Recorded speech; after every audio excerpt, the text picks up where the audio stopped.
আসসালামু আলাইকুম, welcome back to my channel. আবার হাজির হলাম আমি আরেকটি রেসিপি নিয়ে। আমার আজকের রেসিপি দুধ সেমাই। তাহলে চলুন মূল রেসিপিতে চলে যাই। মূল রেসিপিতে যাওয়ার আগে যারা এখন আমার চ্যানেলটি সাবস্ক্রাইব করেননি, সেই সাথে অনুরোধ রইল আমার চ্যানেলটি সাবস্ক্রাইব করার জন্য এবং পাশে থাকা বেল আইকনটি বাজিয়ে রাখুন, যাতে আমার প্রতিটি রেসিপির আপডেট আপনারা পেয়ে যান।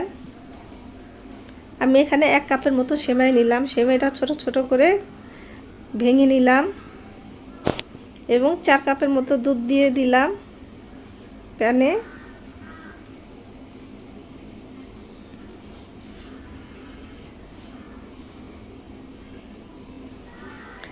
দুধটা গরম হয়ে আসলো, এই পর্যায়ে আমি দারচিনি, এলাচ এবং 1/2 কাপের মতো গুঁড়ো দুধ দিয়ে দিব।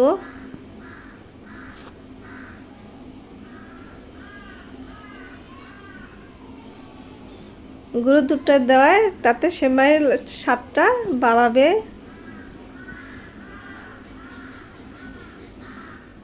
আপনারা চাইলে গুঁড়ো দুধটা বাদ দিতে পারেন, কিন্তু আমি দিয়ে দিলাম, তাতে সেমাইয়ের স্বাদটা একটু বাড়াবে এর জন্য। এখন বলক ওঠার জন্য ওয়েট করতেছি। আমি এখানে লাল চিনিটা দিলাম, আপনারা চাইলে সাদা চিনিও দিতে পারেন। প্রায় 1/2 কাপের মতো চিনি দিলাম। মিষ্টির স্বাদটা আপনাদের পছন্দ অনুযায়ী দিবেন, আপনারা যেমন পছন্দ করেন সেই অনুযায়ী দিবেন। এবং লবণ দিয়ে দিলাম সামান্য পরিমাণে।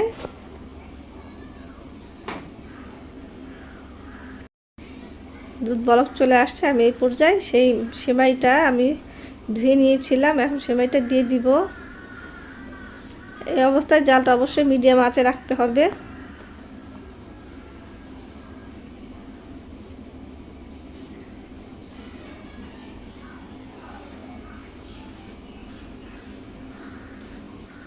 আমার কাছে কেওড়া জল এবং গোলাপ জল কোনোটাই ছিল না। যদি আপনাদের কাছে থাকে অবশ্যই 1 চা চামচ কেওড়া জল দিয়ে দিবেন, তাতে ফ্লেভারটা দারুণ আসবে।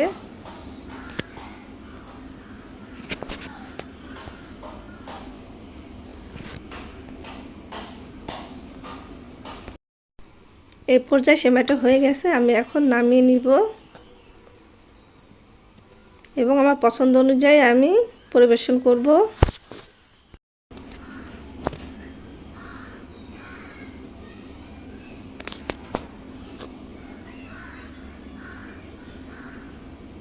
আমার সেমাইটা হয়ে গেছে। আমি ডেকোরেশনের জন্য কিশমিশ ব্যবহার করেছি, আপনারা চাইলে আপনাদের স্বাদ অনুযায়ী কিশমিশ, বাদাম অথবা খেজুর দিয়েও পরিবেশন করতে পারেন। আজ এই পর্যন্তই, আবার নতুন কোনো রেসিপি নিয়ে হাজির হব। আল্লাহ হাফেজ।